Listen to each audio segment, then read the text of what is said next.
You are listening to TKK 89.5 North Star FM Radio. Tatak K, radyo kaalamang pang-modular. Magaan na sa buhay, madali pa sa pag-aaral.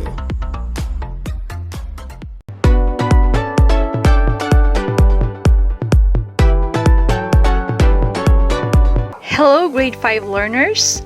I am Ma'am Jam and I will be your teacher for this week. Welcome to another fun and exciting learning episode in our radio modular class. We are now in our first week lesson for fourth and last quarter of the school year 2020-2021. To begin another milestone in English 5, this lesson will prepare you for your advanced lesson in analyzing visual and multimedia elements. Today, you will identify, distinguish, and utilize visual media tools in terms of television broadcasting in identifying and using various and appropriate verbal and nonverbal cues.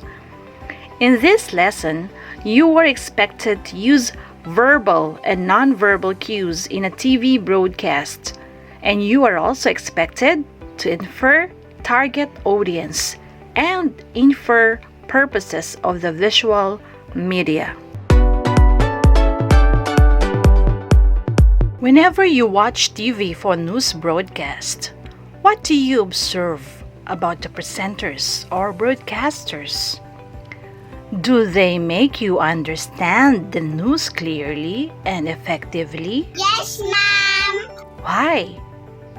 Before we continue our discussion, try to answer the concepts about verbal and nonverbal cues in a TV broadcast by answering the KWLH questions.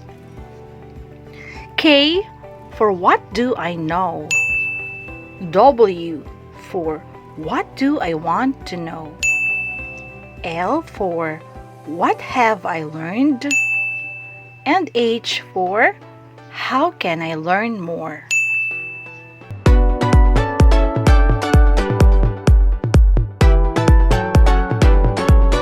Television is one of the most powerful tools in communicating information, especially in news broadcasting.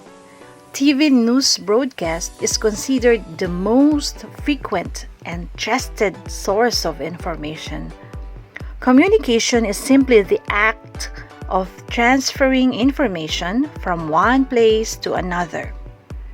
Communications can be spoken or verbal communications, such as face-to-face, telephone, radio or television, and other media or nonverbal communication like body language, gestures, and how we dress or act our scent. In a television broadcast, the director should use a series of standards, calls, and set procedures to direct the efforts of the video crew.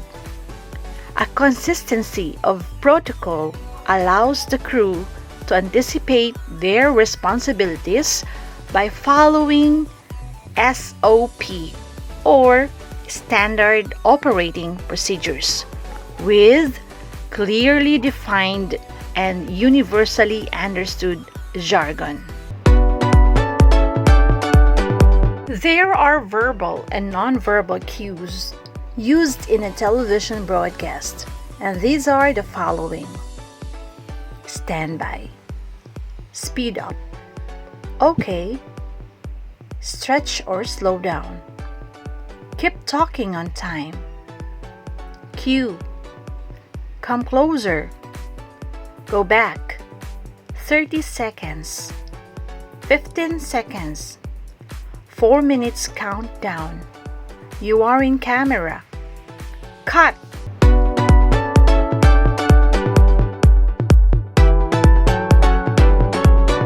Alright, let's have a try.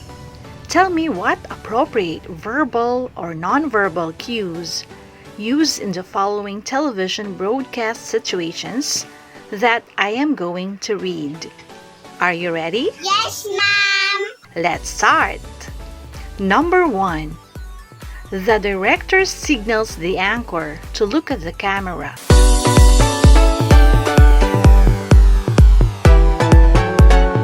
If your answer is, you are in camera, you are correct.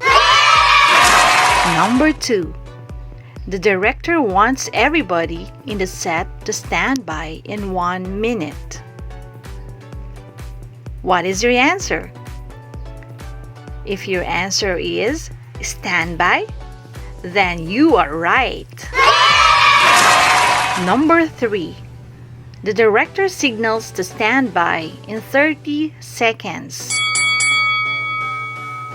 If your answer is 30 seconds, yes, you are correct. Number 4. There is remaining time in the set. The director wants the anchor to talk more and spend the time left.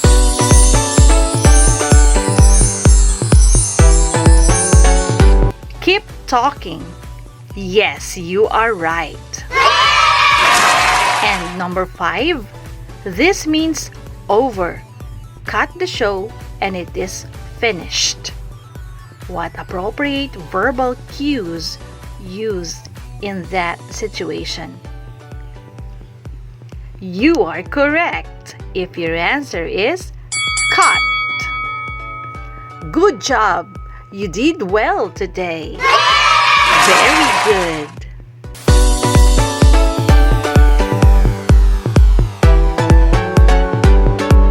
Before we end our session, let us remember the following. Speakers use verbal and non-verbal cues to convey meaning. TV broadcasting is the distribution of video or other messages to a dispersed audience via television. A verbal cue is a prompt that is conveyed in spoken language from one person to another or a group of people. Non-verbal cue includes all the communications between people who do not have a direct verbal translation.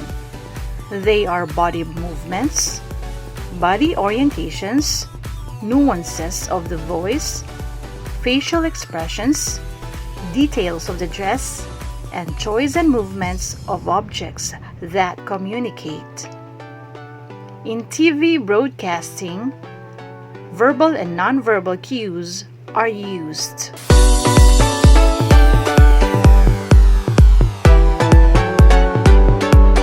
And that's all for our today's lesson, class.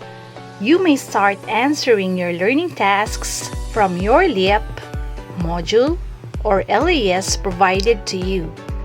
In case you want to extend some of your feedbacks from our discussion today, you may send it to my phone number at 0966 530 9286.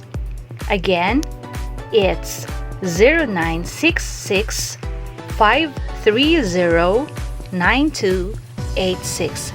I'll be glad to hear from you. Once again, I am your teacher, Ma'am Jam, now signing off. Bye! Ito ang TKK, Northstar FM Radio. Halina't pakinggan, fresh approach sa lessons to. Walang discussion zone, makakatulong sa'yo. Tumutok at matuto, turn on radio sa Northstar nyo. Northstar FM. Tatak!